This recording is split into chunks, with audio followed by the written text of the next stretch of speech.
Perkenalkan, nama saya Perawat Rahmat yang bertugas pada hari ini dari jam 7 sampai jam 11 siang nanti. Bisa tolong sebutkan nama dan tanggal Ibu? Oh, baik, Ibu bisa senang dipanggil dengan apa? Baik, Ibu gimana perasaannya sekarang? Ibu sudah mandi belum? Belum. Kenapa? Males ini kan. Malas. Kalau begitu bagaimana kita berbincang-bincang yang bertujuan untuk mengatasi masalah kebersihan Ibu. Apakah Ibu bersedia? Bersedia. Baik, jika Ibu bersedia, waktunya 5 sampai 10 menit, tempatnya di sini saja. Bagaimana Ibu? Baik, sebelum memulai, saya izin untuk privasi ya Bu, untuk meningkatkan kenyamanan dan menjaga privasi. Baik Ibu, apakah sudah nyaman seperti ini? Baik, apa yang Ibu rasakan sekarang? Gimana perasaannya? Biasa aja saya. Baik, tadi Ibu bilang bahwa Ibu malas mandi. Sekarang apakah Ibu sudah mandi? Belum ya Bu? Kenapa Ibu tidak mau mandi? Males. Menurut Ibu mandi itu penting atau tidak? Biasa aja. Nah, ya Bu, nggak penting berarti ya. Terus Ibu kalau mandi sehari berapa kali? Satu kali kan. Oh, 1 kali. Itu kalau mandi 1 kali, perasaan Ibu tidak mandi itu gimana Bu? Biasa aja. Biasa aja.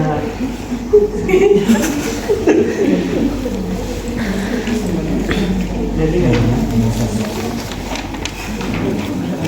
apa yang Ibu rasakan saat tidak mandi?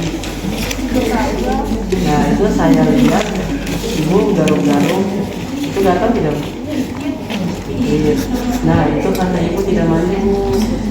Di luar sana banyak teman-teman yang tidak mandi garuk-garuk sampai kulitnya kulisan, terus rambutnya ketutup. Tapi Ibu mendingan Ibu tidak harus tutup, jadi Ibu tidak kulisan. Jadi sehari yang Ibu tahu itu mandi baiknya berapa kali? Kali. Oh, 1 kali ya Bu. Ya, terus alat-alat yang Ibu gunakan saat mandi itu apa? Tadi sabun. Oh, sabun. Jadi alat-alat yang digunakan itu yang pertama ada pakaian yang bersih, salin. Terus ada sabun, ada odol, ada sikat, dan juga ada anduk. Terus Ibu sudah tahu belum tahapan mandi? Paling ya basahin di badan aja, sabunnya enggak. Oh, Mbak, saya akan membantu meluruskan ya Bu. Jadi yang pertama itu kita gosok gigi terlebih dahulu. Terus habis gosok gigi, lepaskan pakaian, lalu lepaskan pakaian dan lalu siram dari atas sampai bawah. Lalu menggunakan sampo sampai berbusa, lalu siramkan lagi. Selanjutnya memakai sabun, digosok-gosok, lalu disiramkan lagi, dan selanjutnya dikeringkan memakai handuk. Yang terakhir pakai baju yang bersih yang sudah disiapkan oleh perawat lain. Jadi Ibu sudah siap belum untuk mempraktekannya? Oh iya, saya mau tanya dulu, Ibu kalau mandi biasa di mana? Di kamar mandi. Oh, baik kalau begitu bisa dipraktekan sekarang. Baik, kita praktekkan. Nggak usah, Iya, udah. hanya menjelaskan ini aja. Nah ini kan buat apa ini ditaruh? Kan dibuka. Nah Ibu, ya biasanya ya Mbak, dan perempuan sama perempuan pun, perawat sama pasien perempuan itu nggak akan mandinya diajarkan di kamar mandi, enggak, hanya disampaikan aja. Jadi memang nggak usah nanya kamar mandi di mana, ya. Kamu ini aja. DPD ini Astagfirullah. hanya menjelaskan urutan cara mandi yang nanti akan dipraktekkan sendiri oleh pasiennya. Jadi memang tujuan kita supaya pasiennya paham. Gitu, jangan nanya mandi kamar mandi di mana ya. Ibu nanti mandinya Ibu sesuai dengan yang saya sampaikan. karena tadi saya sampaikan bahwa mandi itu penting buat kebersihan diri ibu supaya ibu nggak gatal-gatal, garuk-garuk lagi. Nah dengan mandi nanti gatal-gatalnya akan berkurang. Ibu juga nanti nggak garuk-garuk lagi. Ya pertama tadi mau urutannya mau buka baju dulu, sikat gigi dulu. Nah itu masing-masing ya, terserah. Itu yang jelas urutan yang sikat gigi harus pakai odol. Odolnya jangan dimakan. Nah yang namanya pasien 2 ya kan. Odolnya buat sikat gigi, jangan dimakan, jangan ditelan ya Bu. Nah gitu ya, dibuka aja ininya nggak apa-apa ya. Baru nanti sikat giginya yang nggak ada ya. Nah, sikat gigi dibuka, kasih. Nah ya, sikatnya dari atas ke bawah. Ingat, jangan ditelan odolnya ya Bu. Itu ajarinnya. Kayak gimana kalau mandi aja loh kita ya. Di belakang sikat-sikat, setelah itu kumur-kumur. Ya, kumur-kumur dulu, tapi jangan ditelan airnya, dibuang, kumur-kumur lagi. Makanya ada gelas buat kumur-kumur. Nah, gitu ya Bu. Nah sebelumnya kalian sampaikan juga di alat mandinya ini nih Bu, ada odol, ada sikat gigi, ada sabun, sama ada handuk. Nah ini kan buat kebersihan ya. Nah ini kalau mau sampo ada sampo ya. Setelah itu habis odol apa Bu? Buka baju boleh, tadi versinya Rahmat ya, buka baju. Setelah itu siram, ada gayung nih harusnya. Siram dulu, baru setelah siram pakai sabun, gosok-gosok dulu. Apalagi yang ada yang gatalnya, nggak apa-apa, gosok-gosok. Tapi jangan sabunnya dimakan. Ingat ya Bu, karena pasien gangguan jiwa itu suka makan sabun. Nah makanya kalau di panti atau di rumah sakit jiwa jarang sekali dia pakai ini. Pakai ini itu biasanya karena pakai air aja. Karena memang takut dimakan, memang jarang. Tetapi karena ini secara teori, secara aplikasi sih memang jarang menggunakan sabun, takutnya biasa dimakan. Dan untuk hal-hal yang tertentu, pasien gangguan jiwa, ya. Jadi kita berpikiran ini pasien beda dengan kita. Jadi hal-hal yang tertentu bisa pakai sabun, nah itu nggak boleh. Ya itu, jadi nanti jangan kaget Bu nggak ada sabun dan sebagainya ya. Memang kita secara situasi kita harus mengikuti di lahan praktek. Tapi kalau secara teori mandi ya harusnya menggunakan ini ya. Itu ya, tapi di lahan praktek kita kondisikan ya. Takutnya nanti Bu Ayu pakai sabun, harus pakai sabun, tetapi di rumah sakit atau di panti memang ada hal yang tidak boleh. Ya karena digunakan bisa dimakan atau digunakan hal-hal yang negatif. Ya itu.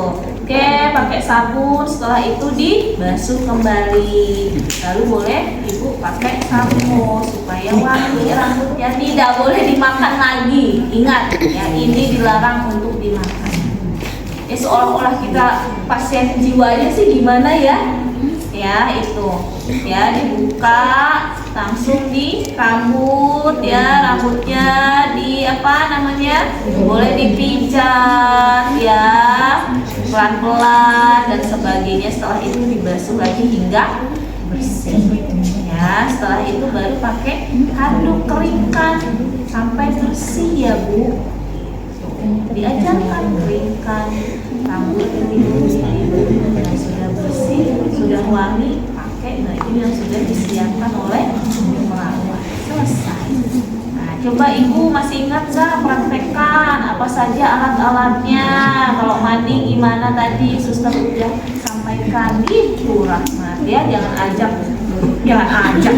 ajakkan kamar mandi gimana ya itu. Tugas kita hanya menyampaikan, mempraktekkan pada saat di tempat, bukan di kamar mandi. Ya itu ya. Kalau di kamar mandi itu hak pasien untuk membersihkan sendiri. Yaitu etika juga. Ya, karena kan banyak yang sensitif, mau itu walaupun sama-sama perempuan itu juga nggak boleh. Ya, jadi kita hanya menyampaikan saja. Ya, aturan-aturan mandi itu kayak apa. Itu ya. Udah selesai. Ini udah ditempatin nih sama temennya tuh, udah dibuka nggak dipakai. Nah itu ya, pada saat uprak jangan lupa pakai alat-alat yang sudah kami siapkan. Kayak gini kan lupa tadi ya Rahmat ya, alat-alatnya lupa gitu kan. Lalu yang kedua, kalian ingat OSCE itu di waktu kalian tuh udah bunyi bel. Kalau kalian nggak nyampe terminasi, wah fase kerja belum beres. Itu pun nilai kalian hati-hati ya, bisa minimal atau sebagainya. Karena kalian itu pasti ya tadi Rahmat ada mengulang beberapa kali, ya kan? Banyak kata-kata yang itu lagi gitu ya, itu lagi, itu sayang soalnya waktunya. Waktu kalian hanya berapa menit tuh? 10 menit untuk tindakan ya, 1 menit untuk kasus, kurang lebih 10 menit. Jadi memanfaatkanlah waktu, jangan sampai waktu udah habis kalian belum sampai ke fase terminasi, fase kerja baru setengah. Jadi musuh kalian adalah waktu. Kalau di OSCE ya, gitu. Ya, itu. Oke, itu saja kalau dari saya tadi secara komunikasi sebenarnya sudah baik ya, tapi ingat ya karena ini bukan OSCE jadi nyantai, tapi pada saat OSCE ingat waktu pokoknya ya. Yang kedua, manfaatkan alat ya, nanti tentunya kami menyediakan alat di situ, semuanya ada, bantal ada, sapu ada, alat mandi insya Allah ada ya, walaupun kasusnya bukan DPD tapi di situ ada ya, jadi jangan terpengaruh ya. Yang penting core problemnya harus benar itu ya. Oke ya, dan nggak bawa begitu ntar ya, nggak bawa begituan ntar ya, nggak ada tuh catatan itu ya. Jadi harus benar-benar kalian lakukan komunikasi ya, jangan malas untuk mengobrol dengan teman kalian ya, jangan malas untuk melakukan praktek dengan teman kalian ya. Menurut saya yang paling susah di jiwa adalah harus hafal tahapan-tahapannya, itu yang ya, walaupun kita nggak hafal alat nggak apa-apa karena alatnya gampang, yang penting tahapannya itu harus hafal. Jangan kemana-mana, yang penting intinya ya Rahmat ya, intinya aja udah langsung, supaya waktu kalian bisa fleksibel ya, bisa tepat. Oke deh, yang ditanyakan sebelum saya akhiri. Core problem dari Core problem dari